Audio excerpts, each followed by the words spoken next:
একাই বসেছিলাম বাড়িতে। হঠাৎই নিতার কথা মনে হলো। ও গত সপ্তাহে দীঘায় গিয়েছিল। পাশেই নিতার বাড়ি। ভাবলাম গল্প শুনে আসি। মনে হতেই উঠে পড়লাম। ও বাড়িতেই ছিল। দীঘার সমুদ্রের কথা বলতে বলতে ও হঠাৎই গম্ভীর হয়ে গেল। আমি বললাম, কি হলো রে বল। ও শুরু করলো ঘটনাটা। নিজেকে নিঃসঙ্গ মনে হতেই উঠে পড়লাম। আজ 2 দিন হলো দীঘায় এসেছি, কিন্তু ঘরেই কেটে গেল চুপচাপ। আজ মনে হলো এত গল্প শুনেছি যার, দেখার জন্য পাগলও হয়েছি বারবার, কিন্তু সুযোগ সুবিধা কোনোটাই করে উঠতে পারিনি। আর আজ বহু কষ্টে কিছু পয়সা জোগাড় করে যার উদ্দেশ্যে আসা, সে আমার কাছে এখনও অচেনা অজানা। কতদিন কতবার মনে হয়েছে একবার যদি সুযোগ হতো আমি সারা পৃথিবী ঘুরে দেখতাম, জানতাম ঈশ্বরের নিখুঁত করে সাজানো এই সুন্দর ধরনীকে। কিন্তু আজ আমার কি হলো, সমুদ্রের কাছে এসেও আমি সেই ঘরেই একা, একদম একা। সমুদ্রের কাছেই হোটেল। হোটেলের বিবরণ একটু দেবার প্রয়োজন মনে করছি। দোতলার উপর ঘর। হোটেলের নাম কোজি। 100 টাকা ভাড়া। আমার পক্ষে একটু ব্যয় সাপেক্ষ বটে, তা হোক। জীবনে কোনোদিন কখনো নিজের বলে কিছু ভাবিনি, চাইও নি কারো কাছে কিছু। আজ যখন ছাড়া পেয়েছি, তখন 2 চোখ ভরে সব দেখব, অনুভব করব, তবে ফিরব। দৃঢ় প্রতিজ্ঞা রইল আমার।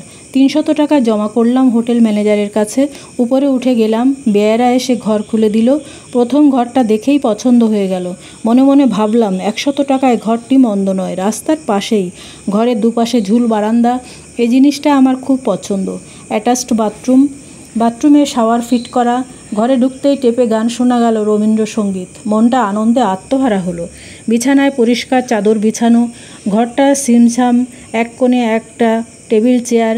নিজের লোটা কম্বল টেবিলের উপর রেখে বাথরুমে ঢুকলাম।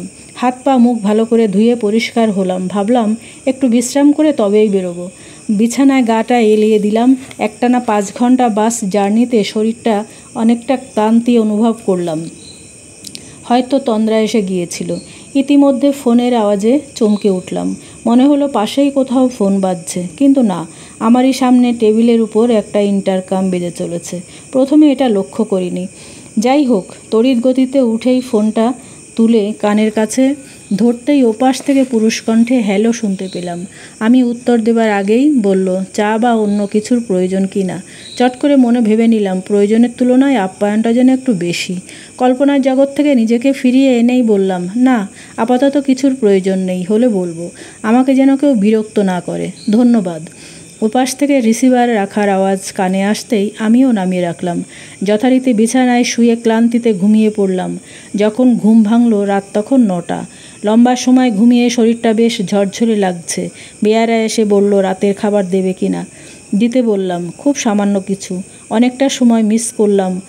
আর আজ সমুদ্র দেখা হবে না। কাল সকালে দেখা যাবে বলে রাতের খাবার খেয়ে ঘুমিয়ে পড়লাম। পরদিন সকাল 6টায় ঘুম ভাঙল ফোনের আওয়াজে। চা দিয়ে গেল, খেয়ে নিলাম। সকালের নিজের কাজগুলি যথারীতি সেরে নিলাম। কিন্তু কি আশ্চর্য, সমুদ্র কি আমায় আর ডাকবে না? একটি বারের জন্য মনে হলো না যাই, বেরিয়ে আসি। যার এত গল্প শুনেছি তাকে চাক্ষুষ দেখেই চোখের জ্বালা মিটাই। কিন্তু না, চুপচাপ বসেই রইলাম। সকালের জলখাবার খেয়ে একটা গল্পের বই নিয়ে বসলাম। কি আশ্চর্য, বই পড়তেও ভালো লাগছে না। মাঝে মাঝে রবীন্দ্রসঙ্গীতের সুর বাজছে টেপে। স্নান সেরে দুপুরের খাবার খেলাম। এক আধবার সম্ভবত ঝুল বারান্দায় দাঁড়িয়েও লক্ষ্য করলাম যে লোকজনের আনাগোনা। হঠাৎই একটা গানের লাইন আমার কর্ণদ্বয় দুটিকে ব্যাকুল করে তুলল। হেমন্ত মুখোপাধ্যায়ের সেই বহু পুরনো, বহু পরিচিত গান, বালুকা বেলায় আমি লিখেছিনু। গানটি শুনতেই আমার পঞ্চেন্দ্রিয় একেবারে সজাগ হয়ে উঠল। আর নয়, এবার যার উদ্দেশ্যে এত দূরে পাড়ি দিয়েছি তাকে দর্শন করবই। মনে হতেই ঘরে তালা দিয়ে নিমেষের মধ্যে দোতলার থেকে একতলায় এসে রাস্তা পেরিয়ে সমুদ্রের কাছে এসে পৌঁছালাম। সমুদ্র দেখা আমার জীবনের এই প্রথম। তাকে দেখে যে কি অনাবিল আনন্দ উপভোগ করলাম তা আমার এই কাগজে রূপ দেবার মতো ভাষা জানা নেই। তাছাড়া অত জ্ঞানও আমার নেই সমুদ্রকে ব্যাখ্যা করার মতো। তবে সংক্ষেপে এটা বলবো যে এর থেকে সুন্দর জীবনে আর কিছু আছে বলে মনে হয় না। ঘড়ির দিকে তাকালাম, সময় তখন দুপুর 2:10। লোকজন সমুদ্র তীরে তখনও সেই দুপুর রৌদ্রে কেউ বসে আছে, কেউ তখনও সমুদ্রের ঢেউয়ের সঙ্গে পাল্লা দিয়ে সাঁতার কাটার চেষ্টা করছে। বাচ্চা ছেলেটি মায়ের কোলে বসেই ছটফট করছে সমুদ্রের জলে একবার পা ছোঁয়াবার জন্য। আমি এসবের দিকে আর নজর না দিয়ে নিরিবিলি একটা জায়গা বেছে নুড়ির উপর বসে পড়লাম। সমুদ্রের উথাল পাথাল ঢেউ দেখতে দেখতে কখন যেন আমি নিজেকে হারিয়ে ফেললাম। কতক্ষণ যে ওইভাবে আমি বসে আছি জানি না। হঠাৎই নারী ও পুরুষ কণ্ঠের বিগলিত হাসি শুনে আমার চমক ভাঙল। মনে মনে রাগান্বিত হলাম। আবার মনে হলো আমার অনর্থক রাগের কোনো কারণ নেই।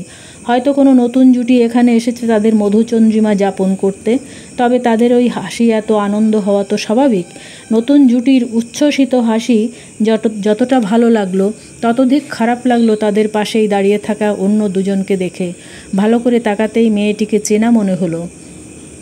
নিজের অতীতকে হাতড়ে অতি কষ্টে উদ্ধার করলাম। মেয়েটি কে হতে পারে? মল্লিকা সেন। আজ থেকে প্রায় 12 বছর আগের কথা, যখন আমি বিএ প্রথম বর্ষের ছাত্রী। মলি আমার সঙ্গেই পড়তো। ও কলকাতার বিরাট ধনী ব্যবসায়ী সুশীল সেনের একমাত্র আদুরে মেয়ে। অহংকারে গরিমায় যার পা পড়তো না মাটিতে। পড়াশোনায় ছিল অত্যন্ত ভালো। কারো সঙ্গে তেমন প্রয়োজন ছাড়া কথা বলতো না, মিশতও না খুব একটা। সম্ভবত একটু ছেলে ঘাসা ছিল। মাঝে মধ্যেই রাজা পল্টুদের নিয়ে সিনেমায় বা রেস্টুরেন্টে যেত। একমাত্র আদুরে মেয়ের এসব গুণ একটু আধটু থেকেই থাকে হয়তো। প্রত্যেক দিনই লাল মারুতি করে নিজে ড্রাইভ করে কলেজে আসতো। অতি সাধারণ সাজ ছিল, তবে শাড়িগুলো পরতো ভীষণ দামি। হালকা লিপস্টিকে ওকে দারুণ লাগতো। মাথায় খুব চুল ছিল। প্রত্যেক দিনই লম্বা একটু বিনুনি ঝুলাতো। মনে হতো একটি কালো সাপ পিঠের উপর দিয়ে এঁকে বেঁকে চলেছে। মলি লম্বাও ছিল খুব, 5 ফুট 5-6 ইঞ্চি হয়তো হবে। সায়েন্সের ছাত্রী। কলেজের সবাই ওকে খুব ভালো চোখেই দেখতো, ওই একটা ব্যাপার ছাড়া, ছেলেদের সঙ্গে মেলামেশা। হঠাৎই মনে হলো মলির পাশেও কে? বিস্ময়ে হতবাক হলাম। ও তো সেই তপন। পদবিটা মনে পড়ছে না, কিন্তু মলির সঙ্গে ও কি করছে? দেখে তো মনে হয় স্বামী স্ত্রী, কিন্তু আর কিছু ভাববার সময় হলো না, কারণ ততক্ষণে ওরা আমারই দিকে এগিয়ে আসছে। সম্ভবত ওরা আমাকে চিনতেও পেরেছে। মলি ও তপন কাছে এগিয়ে আসতেই আমি উঠে দাঁড়ালাম। আমাকে দেখে মলি অবাক হলো, হয়তো একটু সাহসও জোগাড় করতে পেরেছে। ওকে দেখে আমার মনে হলো যত সুন্দর ও ছিল তত সুন্দর ও এখন আর নেই। খানিকটা ভাটা পড়েছে ওর চেহারায়, ওর যৌবনে। মনে হলো মুখটা কত করুণ। কাছে এসেই ও বলল, তুই নিতা? আমি বললাম, হ্যাঁ, তুই মলি? বলতেই ও আমাকে জড়িয়ে ধরল। মলি বলল, তোর সাথে দেখা হবে ভাবতেই পারিনি। ও বলল, তুই কোন হোটেলে উঠেছিস?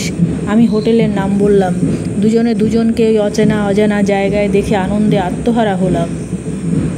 ক্ষণিকের মধ্যেই তপনের সঙ্গে চোখাচোখি হতেই ওর হাসি মিলিয়ে গেল।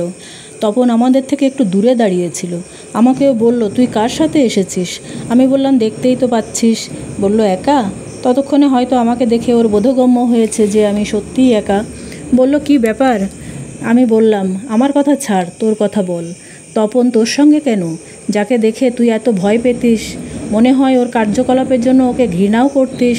বাবার পিস্তলটা লুকিয়ে নিজের কাছে রাখতিস আর বলতিস ও অকারণ মেয়েদের জ্বালাতন করে, কবে ওকে শেষ করে দেব। কিন্তু উত্তরটা দেবার আগেই তপন মলিকে বলল, চলো আমরা হোটেলে যাই। ওর কণ্ঠস্বরটা খুব গম্ভীর ছিল।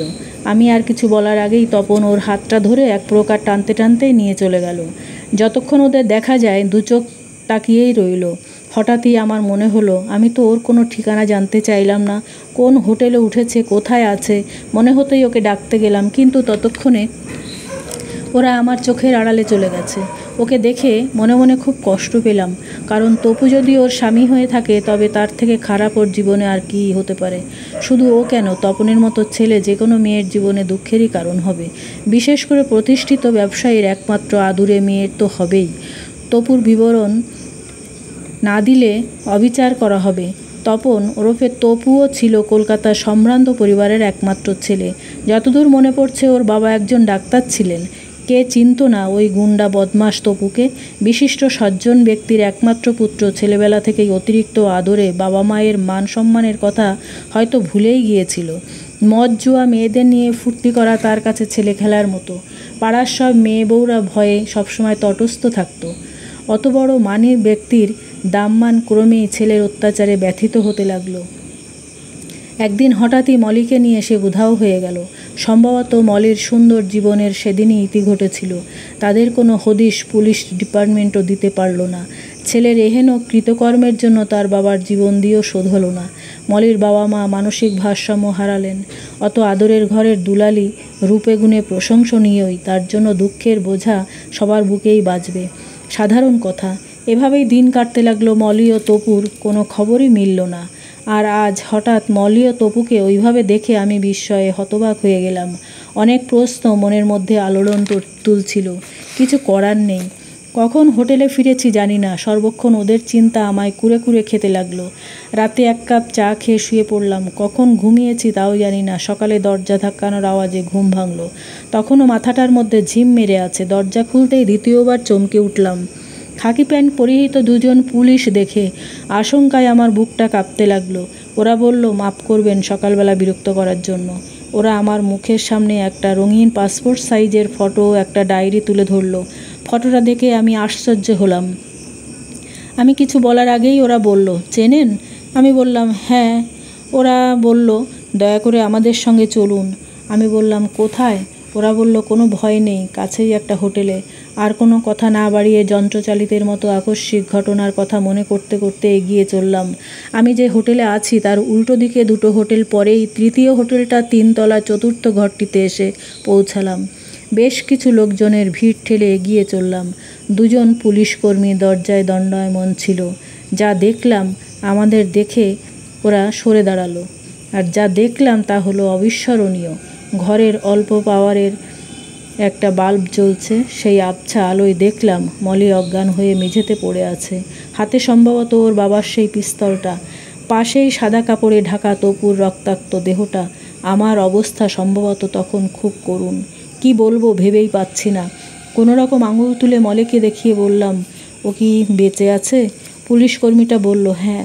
ইতিমধ্যে একজন ডাক্তার এসে মলির জ্ঞান ফেরালো। ও জ্ঞান ফিরে পেতেই তৃপ্তিতে পাগলের মতো হেসে উঠল। পেরেছি, আমি পেরেছি। ওকে আমি সত্যিই মারতে পেরেছি। পুলিশ ওর হাতে হাতকড়ি পরালো। তপুর দেহটা প্রাথমিক কাজগুলো সেরে ওকেও পোস্টমর্টমের জন্য নিয়ে গেল। মলি তখনও হাসছে। হাসতে হাসতে পাগলের মতো বলছে, আজ আমি শান্তি পেয়েছি। আর দেরি না করে পুলিশ ওকে নিয়ে নিচে নেমে এলো। মলি অসংযত পায়ে টলতে টলতে জিপে উঠে গেল। পুলিশের কাছে আমার কিছুটা জবানবন্দি দেওয়ার ছিল, দিয়ে আমি আবার দেখা করব কথা দিয়ে হোটেলেই ফিরে এলাম। মাথাটার মধ্যে অসহ্য যন্ত্রণা হতে লাগলো। বেয়ারাকে 1 কাপ চায়ের কথা বললাম। সেই সকাল 6টা থেকে এখন বেলা 10টা, কিছুই মুখে ওঠেনি। সে কথা অবশ্য মনেও হয়নি। বেয়ারা এসে চা দিয়ে গেল। কোনো রকম সেটা গলাধকরণ করে টেবিলের উপর কাপটা রাখতেই গিয়ে সেই ফটো ও ডায়েরিটার দিকে চোখ পড়ল। ফটোটা মলিরই নিষ্পাপ চেহারার, কিন্তু ডায়েরিটার পৃষ্ঠা উল্টাতে গিয়ে মলির গত 10 বছরের কিছু কিছু জীবনপঞ্জি উদ্ধার করলাম। সব তুলে ধরা সম্ভব নয়। মলির নিজের লেখা। কোনো এক দুপুরে আমি বাড়িতেই ছিলাম, সম্ভবত সময় 2টো কি 2:30টে। আমার এক বান্ধবীর ফোন এলো, দুজনে মিলে রেস্টুরেন্টে গিয়ে কফি খাবো বলে। এরকম নিমন্ত্রণ আমার কাছে প্রায়ই আসতো। তাই আর দেরি না করে সময় মতো বেরিয়ে পড়লাম। সেদিন আমি আর গাড়ি নিয়ে বেরোইনি, কারণ আমার বান্ধবীর বারণ ছিল। সঙ্গে ছিল শুধুমাত্র একটা সাইড ব্যাগ। কাজেই আমি একটা ট্যাক্সি নিয়ে রেস্টুরেন্টে পৌঁছালাম। তখনও আমার বান্ধবীটি আসেনি। কিছু সময় অপেক্ষা করার পর আমি দেখলাম তপনকে ওই রেস্টুরেন্টে। আমি তেমন একটা অবাক হলাম না। তপন নিজের কাজ হাসিল করার জন্য ওর নিজের শয়তানি বুদ্ধি চেপে রেখে আমাকে বলল, মল্লিকা, তুমি এখানে? আমি সব ঘটনাটা ওকে বললাম। এদিকে আমি মনে মনে অস্থির হয়ে পড়লাম। ভাবলাম বাড়ি ফিরে যাই। তপন বলল, চলো আমি তোমাকে বাড়ি পৌঁছে দিই। আমার আপত্তি থাকা সত্ত্বেও গাড়িতে সম্ভবত তপন আমার অলক্ষ্যে একবার বিদ্রূপের হাসি হেসেছিল। সেদিনই আমার জীবনের যবনিকাপাত শুরু হয়েছিল। সেদিনের ঘটনা আমি আর কিছু জানি না। পরদিন জ্ঞান হতেই দেখি আমি কোনো এক অজানা জায়গায়। আমার হাত পা সব বাঁধা। তপন আমার পাশে বসেই মদ খাচ্ছে। আরও 3-4টি লোক আমাকে ঘিরে আছে। আমাকে এক প্রকার নজরবন্দি করে রাখলো। যত রকমের খারাপ কাজ আমার দ্বারা সম্ভব কোনোটাই ও বাদ দিল না। মলির ডায়েরির পাতা থেকে আরও জানতে পারলাম তপন এরকম অনেক মেয়েরই সর্বনাশের কারণ হয়েছে। মলির প্রতি তপনের প্রথম থেকেই আকর্ষণ ছিল, কিন্তু মলির মতো মেয়ে ওকে কখনোই পাত্তা দেয়নি। হয়তো সেই রোষেই আজ ওর এই অবস্থা। দীঘায় কেন এসেছিল সে কথা অবশ্য ওর ডায়েরিতে পাইনি, তবে মনে হয় এটাও তপনের কোনো চাল ছিল। সেদিন আমাকে তপন দীঘায় দেখতে পেয়ে হয়তো একটু ভয় পেয়েছিল। শেষের পৃষ্ঠায় পেলাম আমারই হোটেলের ঠিকানা। পুলিশ সম্ভবত ওই ডায়েরি থেকেই আমার খোঁজ পেয়েছিল। আমার ধারণা সেদিন আমার সাথে দেখা হবার পর মলি একবার শেষ চেষ্টা করবে ভেবেছিল পালানোর বা অন্য কিছু করার। তপুকে মারবে একথা হয়তো ওর মাথায় আগে আসেনি। মারলেও আগেই মারতে পারত, কারণ ওর ব্যাগে নিশ্চয়ই ওর বাবার সেই পিস্তলটা ছিল। আমার ধারণা হয়তো মলি আমার সাথে দেখা করবে বলে জেদ ধরেছিল এবং সেটাই তপুর মৃত্যুর কারণ। আচমকাই মলি তপুকে পিস্তল দিয়ে গুলি করেছে। সম্ভবত ওর রক্তাক্ত চেহারা দেখে নিজেও জ্ঞান হারিয়ে থাকবে। মলির এত বছরের দুর্বোধ্য জীবনের পর হয়তো একটু স্বস্তি ঈশ্বর ও ললাটে জন্মলগ্নেই লিখে দিয়েছিলেন। গল্প শুনতে শুনতে কখন যে চারিদিক অন্ধকার হয়ে গেছে টেরই পাইনি। চারিদিকে ঝিল্লি পোকার ঝিঝি ডাক শোনা যাচ্ছে। আমি বিষণ্ণ মনে এক পা দুপা করে বাড়ির দিকে রওনা দিলাম। নমস্কার। এই গল্পটি অনেক বছর আগের আমারই লেখা। গল্পটি আপনাদের যদি ভালো লাগে তাহলে লাইক, কমেন্ট, শেয়ার করে আমার পাশে থাকবেন। সবাই সুস্থ থাকবেন, ভালো থাকবেন।